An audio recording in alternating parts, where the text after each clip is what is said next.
Hallelujah. सभी को जय मसीह की। मैं अमरीक जॉय आज एक बार फिर प्रभु पिता का धन्यवाद करता हूं कि प्रभु पिता ने एक बार फिर समय दिया कि आपके साथ परमेश्वर के वचन को बांट सकूं। और मैं मेरे YouTube channel Hindi Punjabi Bible study Amrik Singh, इस चैनल के ऊपर मैं आपका स्वागत करता हूं।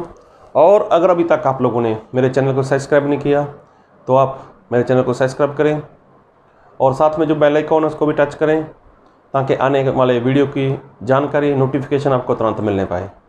और आज मैं जो आपसे बात करना चाहता हूँ ये बात बहुत ही ख़ास है, बहुत ही अहम है, क्योंकि प्रभु यीशु मसीह ने जो भी बातें बोली, प्रभु यीशु मसीह ने जो भी वचन दिया है वो वचन आज वो पूरे हो रहे हैं। तो ये बातें प्रभु यीशु मसीह ने बरसों पहले अपने चेलों को बता दी थी कि आने वाले समय में, आने वाले दिनों में क्या होगा, कैसा होगा, कब होगा और किस तरह से होगा। ये सारी बातें प्रभु यीशु मसीह ने जो जो बोली, जैसे जैसे बोली और जिस तरह से बोली वैसा ही हम लोग पूरा होता हुआ देख रहे हैं, सुन रहे हैं। और बदले में हम इसके लिए कुछ भी नहीं कर सकते। अगर हम प्रार्थना करें, उपवास करें, पूरी मंडली इकट्ठी हो जाए, अगर वो बोले कि प्रभु आप ऐसा मत होने दो, तो ऐसी प्रार्थना प्रभु यीशु मसीह कभी नहीं सुनने वाले।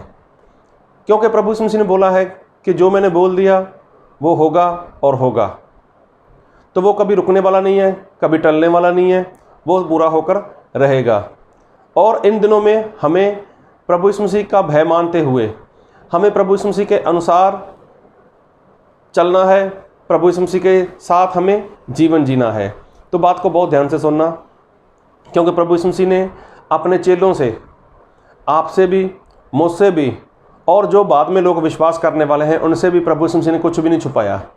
तो प्रभु यीशु मसीह ने सब कुछ खोलकर अपने चेलों को, अपने लोगों को वो बता दिया था। और प्रभु यीशु मसीह के चेले एक बार प्रभु यीशु मसीह के पास गए। तो प्रभु यीशु मसीह के पास गए, अगर आप मत्ती रचित सुसमाचार उसका 24 अध्याय पढ़ोगे तो वहाँ पर ये बातें आपको पढ़ने को मिल जाएंगी। और जब प्रभु यीशु मसीह के चेले प्रभु यीशु मसीह के पास आए और प्रभु यीशु मसीह से बात की और प्रभु यीशु मसीह को बोला, प्रभु जी आपके दूसरी बार आने और इस संसार के अंत का क्या निशान है। तो प्रभु यीशु मसीह ने उनको बताया कि देखो ऐसा होगा, वैसा होगा, आप पढ़ना ध्यान से। अगर मैं फिर पढ़ूंगा तो वीडियो लंबा चला जाएगा, लेकिन मैं कहना चाहता हूँ कि प्रभु यीशु मसीह ने जो बोला है, जैसे बोला है, जिस तरह से बोला है वो सब कुछ पूरा हो रहा है।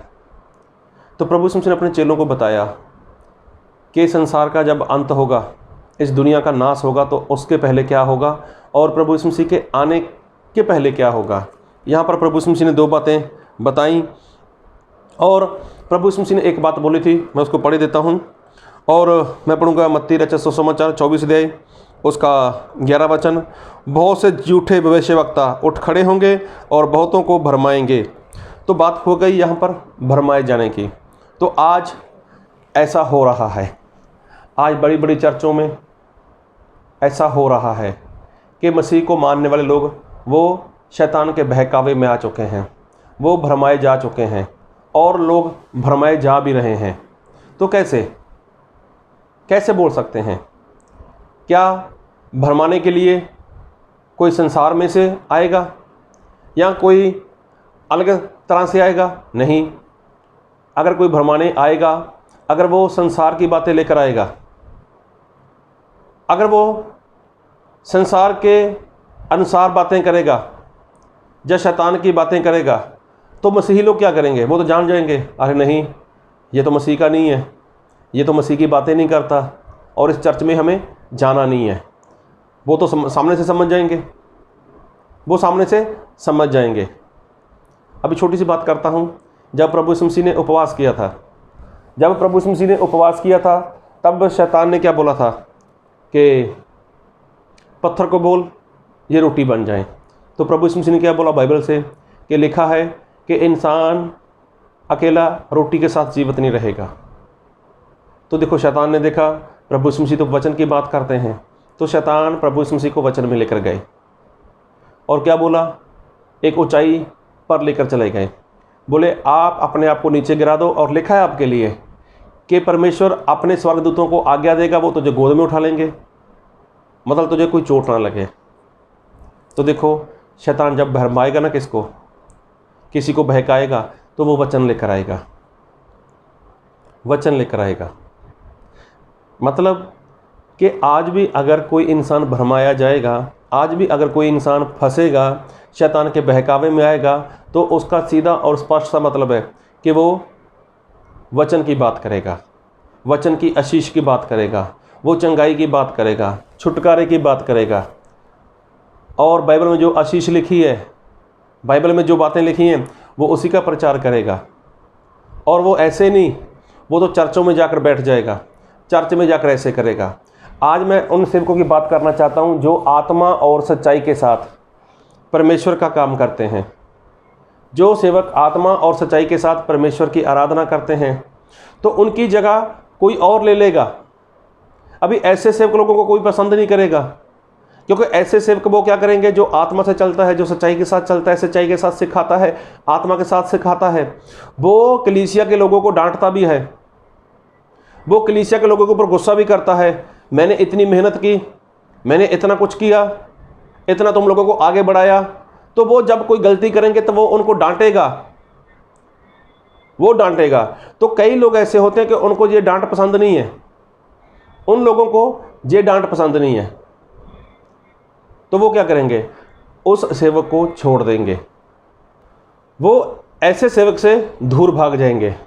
और क्या करेंगे,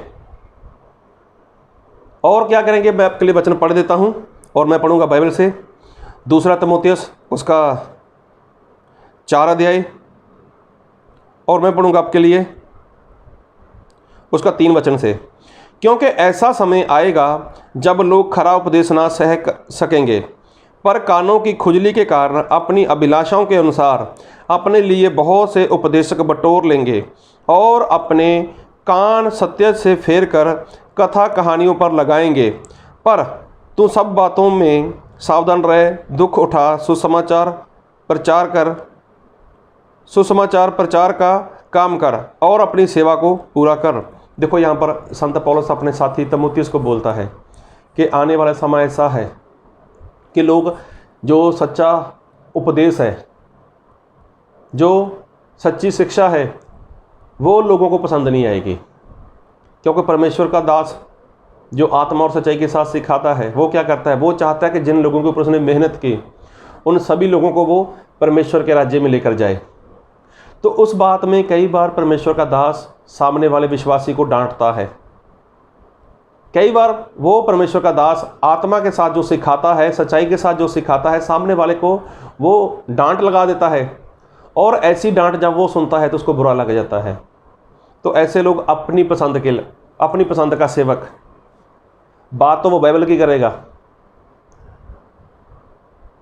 सिखाएगा बाइबल से, समझाएगा बाइबल से, लेकिन उसमें आत्मा वाली बात नहीं होगी। और वो लोग ऐसा वचन सुनना चाहते हैं जो उनको सुनने में अच्छा लगे। तो ऐसे लोग भरमाए जाएंगे, ऐसे लोग शैतान के बहकावे में आ जाएंगे, और वो लोग ऐसी ही चर्च में जाना शुरू करेंगे। कैसी चर्च में? मैं आपको एक छोटी सी वीडियो दिखाना चाहता हूं, और ये वीडियो आपके लिए, इसको देखो।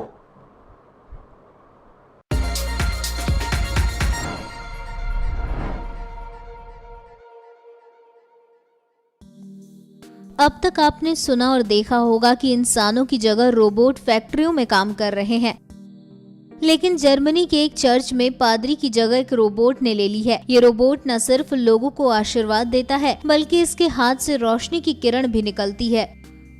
इस रोबोट का नाम है ब्लेस यू 2 और इसे ऐतिहासिक कस्बे विटेनबर्ग में लॉन्च किया गया। ये लॉन्चिंग जर्मन पादरी मार्टिन लूथर की द 95 थीसिस के प्रकाशन के 500 साल पूरे होने के मौके पर की गई। ब्लेस यू 2 रोबोट को एवांजेलिकल चर्च ने बनाया है। आशीर्वाद देने से पहले रोबोट पुरुष या महिला की आवाज की चॉइस देता है। इसके बाद पूछता है कि उन्हें किस तरह का आशीर्वाद चाहिए। व्यक्ति की इच्छा जानने के बाद रोबोट मुस्कुराते हुए बाहें फैला लेता है और आशीर्वाद देता है। हाथ ऊपर करने पर उससे रोशनी निकलती है और रोबोट बाइबल की लाइन पढ़ते हुए कहता है कि ईश्वर तुम्हें आशीर्वाद दे और तुम्हारी रक्षा करे। जहां एक तरफ बहुत से लोग रोबोट पादरी से आशीर्वाद लेने आ रहे हैं, तो वहीं बहुत से इसका विरोध भी कर रहे हैं। न्यूज़ एक्सप्रेस की रिपोर्ट।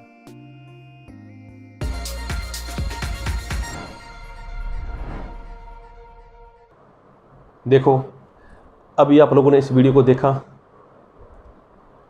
लिया आप लोगों ने, तो ये सब कुछ यहाँ पर होता है।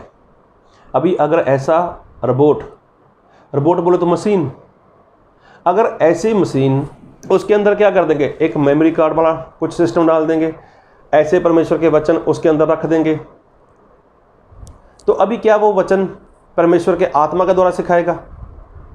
अरे जो जैसा होगा ना, जो भी चाहो उससे सुन सकते हो आप लोग। उसमें ना तो कोई सच्चाई वाली बात है, ना तो उसमें कोई भेद वाली बात है, ना उसमें कोई आत्मा वाली बात है, और तो और वो किसी को डांटेगा भी नहीं। आप झूठ बोलो, नशा करो, लड़ाई झगड़ा करो, कुछ भी करो, तो उस रोबोट को आपकी क्या पड़ी? वो तो एक मशीन है। लेकिन लोग ज़्यादातर ऐसे लोगों के पास भागेंगे, वहाँ पर अच्छा है। अरे और तो और ऐसी मशीन को, ऐसे रोबोट को आपको दशमांश देने की ज़रूरत भी नहीं होगी। अब इसको कहाँ से गुजारा करना है, उसको कौन सा खाना चाहिए, वो तो मशीन है। लेकिन बाइबल में लिखा है, परमेश्वर अपने सेवक के बारे में लिखते हैं कि जो मेरा सेवक है उसका गुजारा जहाँ पर वो सेवा करता है, जिस वेदी की वो सेवा करता है, वहीं से उसका गुजारा होगा। मतलब जो कलीसिया है, जो विश्वासी लोग हैं, जो संगत है, उनसे, उन्हीं लोगों से उस परमेश्वर के दास का, परमेश्वर के सेवक का, जो आत्मा सच्चाई के साथ सिखाता है, उनका गुजारा वहाँ से होगा। तो बहुत से लोग तो दशमांश देना नहीं चाहते। मेरी दशमांश वाली कोई बड़ी बात नहीं, मैं इसके ऊपर बात नहीं करना चाहता, चर्चा नहीं करना चाहता, लेकिन ये बात बीच में आ रही है, इसलिए मुझे ये बात लेनी पड़ी। अभी बहुत से लोग तो दशमांश देंगे नहीं या देते नहीं है, या जो देता है, जब उसको ये बात पता चल गई, अरे वहाँ पर रोबोट है, अच्छा सिखाता है, ऐसा होता है, वैसा होता है, अभी सुनो, वो आत्मा वाली बात है ही नहीं वहाँ पर, सच्चाई वाली बात है ही नहीं वहाँ पर। तो इंसान जब सुनेगा, अरे वहाँ पर जाते हैं तो वहाँ पर कोई दान दशमांश कुछ नहीं देना पड़ता, तो क्या करेंगे लोग? वहाँ पर भाग जाएंगे। अरे वहाँ पर अच्छा है ना, वहाँ पर ही अच्छा है, ना तो दशमांश देना, ना उसका कोई खर्च, ना हमारे लिए कोई डांट। तो जैसा हम चाहेंगे, जिस तरह से हम चाहेंगे, वैसा हम उसको सुन सकते हैं। तो देखो, इंसान ज़्यादातर ऐसा बहकावे में आएगा। और प्रभु यीशु मसीह ने बोला है कि अंत के दिनों में ऐसे झूठे भविष्यवक्ता खड़े हो जाएंगे। अभी हो सकता है जैसी भविष्यवाणी भी बोले, कुछ भी बोल सकता है, वो मशीन है, रोबोट है, कुछ भी कर सकता है। तो ये अंत के समय की बात हो रही है। तो हम अंत के दिनों में पहुंच चुके हैं, और बहुत परमेश्वर का जो आने का समय है, प्रभु यीशु मसीह के आने का समय है, वो बहुत पास में है। लेकिन उसके पहले जो जो होने वाला है, ये सब कुछ बाइबल में लिखा हुआ है। तो क्या आपको ऐसा होता है कि जब आप कहीं पर किसी परमेश्वर के सच्चे सेवक से आप वचन सुनते हो, और वो वचन जब आपके हृदय के ऊपर लगता है, तब आपको दर्द होता है, तब आपको तकलीफ़ होती है, तब आपको लगता है अरे ये कैसा वचन है, ये कैसा परमेश्वर का दास है, ये कैसे बोलता है, ये कैसे सिखाता है। अगर ऐसा होता है तो बहुत अच्छी बात है। अगर उनके वचन सुनकर आपके कान में खुजली होती है, मुझे यहाँ पर नहीं ना दोबारा, ये कैसा बोलता है यार, किस तरह से बोलता है, ये तो डांटता है, अगर ऐसा लगता है आप, तो समझो आपके जीवन में कहीं ना कहीं गड़बड़ी है। तो उस गड़बड़ी को अगर कोई दूर कर सकता है, वो आप हो। आप तभी दूर कर सकते हो जब वो परमेश्वर के दास के साथ आप लगातार संगति करते रहोगे। तो ऐसी रोबोट वाले, मैंने तो एक वीडियो निकाला, हो सकता है ढेर सारी वीडियो हो वहाँ पर, जो चर्च में जाकर अभी प्रचार करना शुरू कर दिया है, प्रचार करना शुरू कर दिया। उसके अंदर तो कोई ना कोई ऐसी चिप हो सकती है, कोई ना कोई ऐसी तकनीक हो सकती है जिसकी वजह से वो सारा कुछ ऐसे कर सकता है। इसके बारे में मुझे इतनी नॉलेज नहीं है, लेकिन अगर आप जानना चाहो तो खुद जाकर सर्च कर लेना, तो कुछ ना कुछ पता चल जाएगा। अगर आपको कुछ नया पता चलता है तो आप कमेंट में बता देना। तो प्रभु आप सभी को बहुत आशीष दे, और आप आने वाले दिनों के लिए सावधान हो जाओ। आमीन।